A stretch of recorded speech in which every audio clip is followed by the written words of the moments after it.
Last class में हम लोगों ने ये किया था अनंत विस्तार की आवेशित चालक चादर के ठीक बाहर विद्युत क्षेत्र की तीव्रता और ये पूरा निगमन हमने समझा था। इस वीडियो में हम लोग यहाँ पर एक धन आवेशित चालक प्लेट के कारण विद्युत क्षेत्र ई की जो दिशा है वो किधर है, तो वो प्लेट के लंबवत है यहाँ पर। इसके कारण जो यहाँ पर जो विद्युत क्षेत्र की तीव्रता की दिशा जहां पर भी इस अनंत विस्तार की चादर के कारण आ रही है वो क्या है, इसके ठीक लंबवत है। यही बात यहाँ पर बताई जा रही है तथा प्लेट से क्या है, दूर है। और प्लेट से दूर कब होगी, जब ये चालक धनावेशित होगा। और यदि यह प्लेट जो है वो ऋणावेशित हो जाए तो जैसा कि आपको पता है कि ऋणावेश होता है यदि, तो उसमें जो विद्युत क्षेत्र की तीव्रता होती है उसके कारण वो उसकी तरफ होती है, ठीक है। यानी अगर एक प्लेट है वो ऋणावेशित है तो उसके कारण जो तीव्रता आएगी उसकी दिशा उस प्लेट की तरफ लंबवत होगी, ना कि प्लेट की दूर वाली दिशा, ठीक है। तो यही बोल रहा है कि प्लेट ऋणावेशित हो तब क्षेत्र की दिशा, यहाँ क्षेत्र जिस क्षेत्र की बात कर रहा है वो कौन सा क्षेत्र है, वैद्युत क्षेत्र है, ठीक। वेक्टर ई, उसकी दिशा प्लेट के लंबवत तथा प्लेट की ओर दिष्ट होगी, ठीक है। अब उपरोक्त सूत्र से क्या स्पष्ट है, स्पष्ट है कि अनंत विस्तार के आवेशित चालक के निकट किसी बिंदु पर वैद्युत क्षेत्र की तीव्रता चालक के क्षेत्रफल अथवा चालक से इस बिंदु की दूरी पर निर्भर नहीं करती, ठीक है। इसका अर्थ यह है कि चालक के निकट सभी बिंदुओं पर वैद्युत क्षेत्र की तीव्रता समान होती है। यहाँ फार्मूले में देखिए तो फार्मूले में ई बराबर क्या आया है, सिग्मा अपॉन एप्सिलॉन नॉट। अब सिग्मा क्या है, आवेश घनत्व है। वैसे तो इसको लिखोगे तो क्यू अपॉन ए हो जाएगा और तुम कह सकते हो ये एरिया पर डिपेंडेंट है, बट ये एरिया पर डिपेंडेंट नहीं है क्योंकि यहाँ पर एरिया नहीं आ रहा है, यहाँ पर सिग्मा आ रहा है, आवेश घनत्व, ठीक है। और आवेश घनत्व जो होता है वो पूरा आवेश बटे में पूरा क्षेत्रफल इसके बराबर होता है, ठीक है, बटे में एप्सिलॉन नॉट। तो यहाँ पर ना डिस्टेंस है ना एरिया है, यानी इन दोनों ही चीजों पर ई का मान निर्भर नहीं करता है, इसी के बारे में यहाँ पर बताया गया है, ठीक। तो इसके बाद हम अगला टॉपिक देखते हैं। अगला टॉपिक है कि समान पृष्ठ घनत्व की धन तथा ऋण आवेशित समांतर अचालक प्लेटों के बीच तथा बाहर विद्युत क्षेत्र की तीव्रता। यहाँ समांतर है और अचालक है, इस पर ध्यान दीजिएगा। अचालक जब होगा तो उसके कारण जो तीव्रता होती है वो सिग्मा अपॉन 2 एप्सिलॉन नॉट होती है। अब यहाँ एक प्लेट है ये वाली और दूसरी प्लेट है ये वाली, तो माना कि दो बड़ी व समतल अचालक प्लेटें 1 व 2 जो कि क्रमशः धन तथा ऋण आवेशित हैं वायु अथवा निर्वात में एक दूसरे के समांतर आमने सामने रखी हैं, ठीक है। यहाँ पर क्या है, निर्वात है, ठीक है, और यहाँ सामने आमने सामने रखी है तथा प्रत्येक प्लेट पर आवेश का पृष्ठ घनत्व क्या है, वो सिग्मा है। तो एक ठो धनावेशित वाली का सिग्मा है और एक ऋणावेशित वाली का सिग्मा है, ठीक।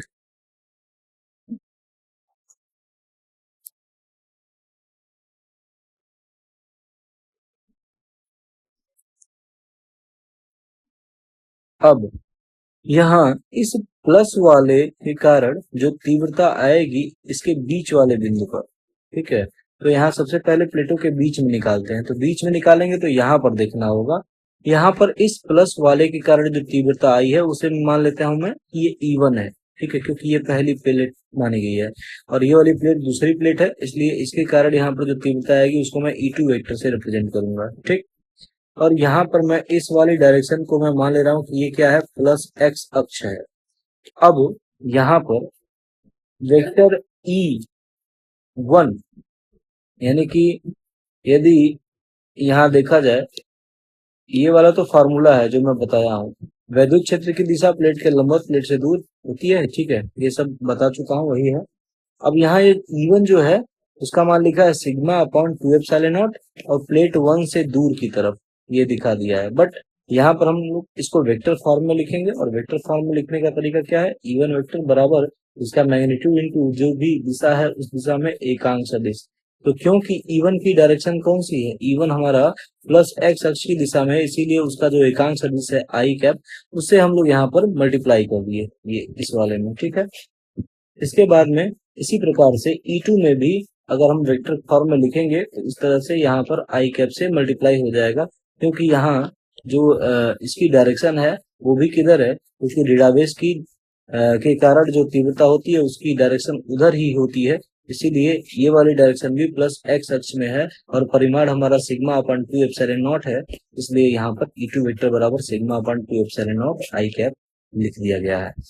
अब चूंकि E1 व E2 क्या है, एक ही दिशा में है, और ये अब यहाँ पर जब ये वेक्टर फॉर्म में लिखे जा चुके हैं ना, तो ये बात बोलने की भी जरूरत नहीं पड़ेगी। यहाँ पर सिंपली हम लिख देंगे वेक्टर फॉर्म में वेक्टर E बराबर vector E1 plus vector E2, यानी कि बीच में जो तीव्रता है इसको मैं ई मिडिल कह दूं, ई बिटवीन, ठीक है, ई बिटवीन, ठीक। तो ये बराबर है vector E1 plus vector E2 के। अब यहाँ पर इन दोनों के मानों को ला करके रख दिया जाएगा, तो E1 का मान ला करके रख दिया sigma upon 2 epsilon not I cap, और E2 का मान भी सेम है, ला करके रख दिया। तो इसलिए जब दोनों जुड़ जाएंगे, ठीक है, तो यहाँ पर जो E बिटवीन आएगा, यहाँ पर E बिटवीन, और यह ई मध्य हिंदी में लिखना हो तो ई मध्य लिखा जा सकता है, ये बराबर आएगा sigma upon epsilon not I cap के, ठीक, इसके बराबर आएगा यहाँ पर, ठीक। यहाँ पर इसका कोई मतलब नहीं है लिखने का, ठीक, ये रिजल्ट आएगा। अब इसको पॉइंट वाइज भी शायद दिखाया है, क्या पॉइंट लिखा है इसके लिए, पॉइंट पी लिखा है, तो हम लोग इसको एक नया नोटेशन यहाँ ई बिटवीन न लिख करके हम लोग इसको ई वेक्टर ही रहने देते हैं, जहां पर ई वेक्टर है क्या, यहाँ पॉइंट पी पर जो इन दोनों के कारण नेट तीव्रता आएगी वो है, ठीक, या ईपी भी लिख करके इसका काम चला जा सकता है, ठीक। यहाँ बिंदु पी डैश पर, अब पी डैश कौन सा है, तो पी डैश देखिए यहाँ पर फिगर में, यहाँ बाहर है पी डैश, यानी कि इन दोनों के कारण इन दोनों से बाहर किसी बिंदु पर तीव्रता ज्ञात करनी हो तो कैसे ज्ञात करेंगे, तो इसके कारण जो तीव्रता होगी उसकी डायरेक्शन किधर होगी, इधर होगी, और इसके कारण जो तीव्रता होगी उसकी डायरेक्शन किधर होगी, इधर होगी। इसलिए इसमें हम लोग जब E1 वेक्टर लिखेंगे तो E1 वेक्टर की जो डायरेक्शन है वो हमारी किधर है, प्लस एक्स अक्ष में है, देखिए, इसलिए वहां पर उसके जो मैग्नीट्यूड है सिग्मा अपॉन 2 एप्सिलॉन नॉट, उसमें प्लस एक्स अक्ष की दिशा में होने के कारण आई कैप से मल्टीप्लाई हो गया, यहाँ पर देखिए ये sigma upon 2 epsilon not I cap है।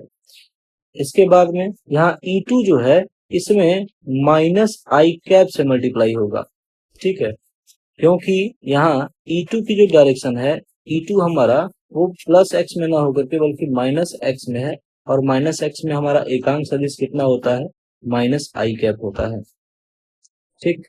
इसके बाद में E1 व E2 विपरीत दिशाओं में है, ये लिखने की आवश्यकता नहीं है क्योंकि हम वेक्टर फॉर्म लिख चुके हैं, इसलिए सिंपली हमें क्या करना है, उनको ऐड कर देना है। तो यहाँ पर हम लोग नेट तीव्रता निकालने के लिए क्या करेंगे, E1 और E2 को जोड़ देंगे, तो मैं यहाँ पर बिंदु बिंदु